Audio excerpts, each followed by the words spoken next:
Friends, welcome to easy kitchen. ಯಾರೆಲ್ಲ ನನ್ನ ಚಾನಲ್ನ ನೋಡ್ತಾ ಇದ್ದೀರಾ, ಪ್ಲೀಸ್ ನನ್ನ ಚಾನಲ್ನ ಸಬ್ಸ್ಕ್ರೈಬ್ ಮಾಡ್ಕೊಂಡು ನೋಡಿ, ನಿಮ್ಮ ಫ್ರೆಂಡ್ಸ್ ಆ್ಯಂಡ್ ಫ್ಯಾಮಿಲಿಗೆ ಶೇರ್ ಮಾಡಿ. ನಾನು ಇವತ್ತು ನಿಮಗೆ ಮೊಳಕೆ ಕಾಳು ಸಾಂಬಾರು ಹೇಗೆ ಮಾಡೋದು ಅಂತ ಹೇಳ್ಕೊಡ್ತಾ ಇದ್ದೀನಿ. ಫಸ್ಟ್ಗೆ ಒಂದು ಮಿಕ್ಸಿ ಜಾರನ್ನು ತೊಗೊಂಡಿದ್ದೀನಿ ಮಸಾಲೆನ ರೆಡಿ ಮಾಡ್ಕೊಳ್ಳೋಕ್ಕೋಸ್ಕರ.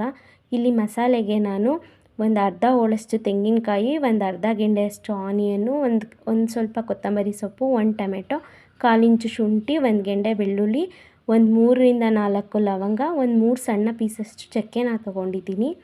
ಇಷ್ಟನ್ನು ತೊಗೊಂಡು ಮಿಕ್ಸಿಗೆ ಸೇರಿಸ್ತಾ ಇದ್ದೀನಿ. ಇದಕ್ಕೆ ನಾವು ಮೇಯ್ನಾಗಿ 1 ಸ್ಪೂನಷ್ಟು ಹುರ್ಗಡ್ಲೆನ ತೊಗೋತಾ ಇದ್ದೀನಿ. ಈ ಹುರ್ಗಡ್ಲೆ ಗಟ್ಟಿ ಬರೋದಕ್ಕೋಸ್ಕರ ಅಂತ ಅಷ್ಟೇ.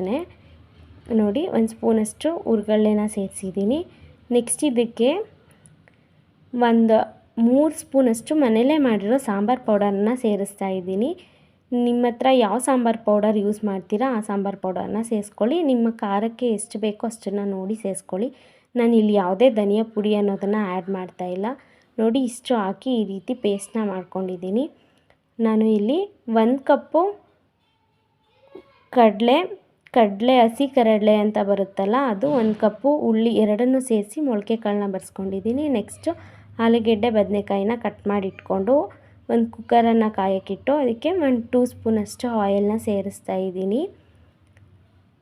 ನೆಕ್ಸ್ಟ್ ನಾನು ಆಯಿಲ್ ಕಾದ ನಂತರ ಒಂದು ಅರ್ಧ ಗೆಂಡೆಯಷ್ಟು ಆನಿಯನ್ನ ಕಟ್ ಮಾಡಿ ಹಾಕೋತಾ ಇದ್ದೀನಿ. ನೋಡಿ, ಇದು ಗೋಲ್ಡನ್ ಬ್ರೌನ್ ಕಲರ್ ಬರೋ ತನಕ ಫ್ರೈ ಮಾಡಬೇಕು. ಆನಿಯನ್ ಎಷ್ಟು ಗೋಲ್ಡನ್ ಬ್ರೌನ್ ಕಲರ್ ಬರುತ್ತೋ ಅಷ್ಟು ಸಾಂಬಾರು ಟೇಸ್ಟ್ ಚೆನ್ನಾಗಿರುತ್ತೆ ಅಂತ. ತುಂಬಾ ಈಸಿ, ತುಂಬ ಚೆನ್ನಾಗಿ ಮಾಡ್ಕೋಬೋದು. ನೆಕ್ಸ್ಟ್ ಇದಕ್ಕೆ ನಾನು ಒಂದು ಆಲೂಗೆಡ್ಡೆನ ಕಟ್ ಮಾಡಿ ಹಾಕೋತಾ ಇದ್ದೀನಿ. ನೋಡಿ, ಆಲೂಗೆಡ್ಡೆ ಕೂಡ ಅಷ್ಟೇ ಸ್ವಲ್ಪ ಸಾಫ್ಟ್ ಆಗಬೇಕು, ಅಲ್ಲಿ ತನಕ ಫ್ರೈ ಮಾಡ್ಕೊಳ್ಳಿ.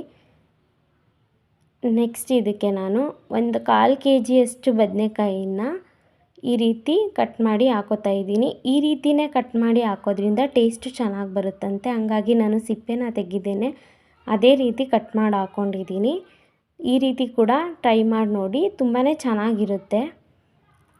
ನೆಕ್ಸ್ಟ್ ಇದನ್ನು ಕೂಡ ಬದನೆಕಾಯಿ ಸಾಫ್ಟ್ ಆಗೋ ತನಕ ಫ್ರೈ ಮಾಡ್ಕೋಬೇಕು.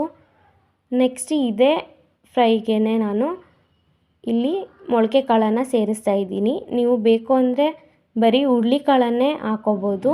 ನಾನು ಇದಕ್ಕೆ ಸ್ವಲ್ಪ ಕಾಳು ಕೂಡ ನೆನೆಸಿ ಮೊಳಕೆ ಬರೆಸ್ಕೊಂಡಿದ್ದೆ, ಅದನ್ನು ಹಾಕ್ತಾಯಿದ್ದೀನಿ. ನೋಡಿ, ಈ ಎಣ್ಣೆಲೇ ಮೊಳಕೆ ಕಾಳು ಕೂಡ ಸ್ವಲ್ಪ ಫ್ರೈ ಆಗೋ ತನಕ ಫ್ರೈ ಮಾಡ್ಕೊಳ್ಳಿ. ಇದಕ್ಕೆ ನಾನು ಒಂದು ಅರ್ಧ ಸ್ಪೂನಷ್ಟು ಅರಿಶಿನ ಪುಡಿನ ಸೇರಿಸ್ತಾ ಇದ್ದೀನಿ. ಕಾಳಲ್ಲಿರೋ ಅಂಥ ಹಸಿ ಸ್ಮೆಲ್ಲೆಲ್ಲ ಹೋಗಲಿ ಅಂತ ಅಷ್ಟೇ ಹಾಕಿ ಇದನ್ನು ಕೂಡ ಎಣ್ಣೆ ಜೊತೆ ಫ್ರೈ ಮಾಡಬೇಕು. ನೋಡಿ, ಒಂದು 2 ಮಿನಿಟ್ಸ್ ಈ ರೀತಿ ಹಸಿ ವಾಸನೆ ಹೋಗೋ ತನಕ ಫ್ರೈ ಮಾಡಿದ್ರೆ ಸಾಕು. ನೆಕ್ಸ್ಟ್ ಇದಕ್ಕೆ ನಾನು ರುಬ್ಬಿಟ್ಟಿರೋ ಅಂಥ ಮಸಾಲೆ ಎಲ್ಲ ಸೇರಿಸ್ತಾ ಇದ್ದೀನಿ. ಮಸಾಲೆ ಎಲ್ಲ ಸೇರಿಸಿ ಒಂದು ಮಿಕ್ಸನ್ನು ಕೊಡ್ತಾಯಿದ್ದೀನಿ. ನೆಕ್ಸ್ಟು ಜಾರಲ್ಲಿ ಉಳಿದಿತ್ತಲ್ಲ, ಅದಕ್ಕೋಸ್ಕರ ಸ್ವಲ್ಪ ನೀರನ್ನು ಹಾಕಿ ಮಸಾಲೆ ಎಲ್ಲ ನೀಟಾಗಿ ಬರಲಿ ಅಂತ ಹಾಕ್ಕೊತಾ ಇದ್ದೀನಿ. ಇದೆಲ್ಲ ಸೇರಿಸಿ ಸ್ವಲ್ಪ ಹಸಿ ವಾಸನೆ, ಶುಂಠಿ ಬೆಳ್ಳುಳ್ಳಿ ಇದೆಲ್ಲ ಹಸಿ ವಾಸನೆ ಹೋಗೋ ತನಕ ಒಂದು 5 ನಿಮಿಷದಷ್ಟು ಫ್ರೈ ಮಾಡ್ಕೋಬೇಕಾಗುತ್ತೆ. ತುಂಬಾ ಈಸಿಯಾಗಿ ಮಾಡ್ಕೋಬೋದು. ಟೇಸ್ಟು ಕೂಡ ಅಷ್ಟೇ ತುಂಬ ಚೆನ್ನಾಗಿ ಬರುತ್ತೆ. ನಿಮಗೆ ಎಷ್ಟು ಗಟ್ಟಿ ಬೇಕು, ಎಷ್ಟು ತೆಳು ಬೇಕು ನೋಡಿ ನೀರನ್ನು ಹಾಕ್ಕೊಳ್ಳಿ. ಈ ಲೆವೆಲಲ್ಲಿ ನೀವು ನಿಮಗೆ ಟೇಸ್ಟ್ಗೆ ಎಷ್ಟು ಬೇಕೋ ಅಷ್ಟು ಸಾಲ್ಟನ್ನ ಸೇರಿಸಿ. ನೆಕ್ಸ್ಟು ನಾನಿಲ್ಲಿ 1.5 ಸ್ಪೂನಷ್ಟು ಸಾಲ್ಟನ್ನ ಹಾಕ್ತಾಯಿದ್ದೀನಿ. ಅಲ್ಲಿ ನಿಮಗೆ ಬೇಕಿದ್ದರೆ ಸಾಂಬಾರು ಪೌಡರ್ ಕೂಡ ಸೇರಿಸ್ಕೋಬೋದು. ಖಾರ ಮತ್ತು ಉಪ್ಪನ್ನು ಟೇಸ್ಟ್ ನೋಡಿ ಏನು ಕಡಿಮೆ ಇರುತ್ತೆ ಅದನ್ನು ಹಾಕ್ಕೊಳ್ಳಿ.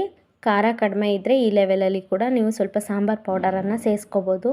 ನೋಡಿ, ನಾನು ಇಷ್ಟು ನೀರನ್ನು ಹಾಕ್ಕೊಂಡಿದ್ದೀನಿ. ಈ ಲೆವೆಲಲ್ಲಿ ಸಾಂಬಾರನ್ನ ರೆಡಿ ಮಾಡ್ಕೊಂಡಿದ್ದೀನಿ. ನೋಡಿ, ಈ ರೀತಿ ಒಂದು ಸಲ ತಿರುಗಿಸಿ ನಾನು ಕುಕ್ಕರ್ ಲಿಡ್ಡನ್ನು ಕ್ಲೋಸ್ ಮಾಡ್ತಾಯಿದ್ದೀನಿ. ಇದನ್ನು ನಾನು ಒಂದು 2ರಿಂದ 3 ವಿಸಲ್ನ ತೊಗೋತೀನಿ. ಜಾಸ್ತಿ ತೊಗೊಳಕ್ಕೆ ಹೋಗಬೇಡಿ, ಕಾಳೆಲ್ಲ ಬೆಂದೋಗ್ಬಿಡುತ್ತೆ. ಟೇಸ್ಟ್ ಆದಂಥ ಮೊಳಕೆ ಕಾಳು ಸಾಂಬಾರು ready. Thank you for watching. ಒಂದು ಸಲ ಟ್ರೈ ಮಾಡಿ ನೋಡಿ, ಹೇಗೆ ಬಂತು ಅಂತ ಕಮೆಂಟ್ಸ್ ಮಾಡಿ.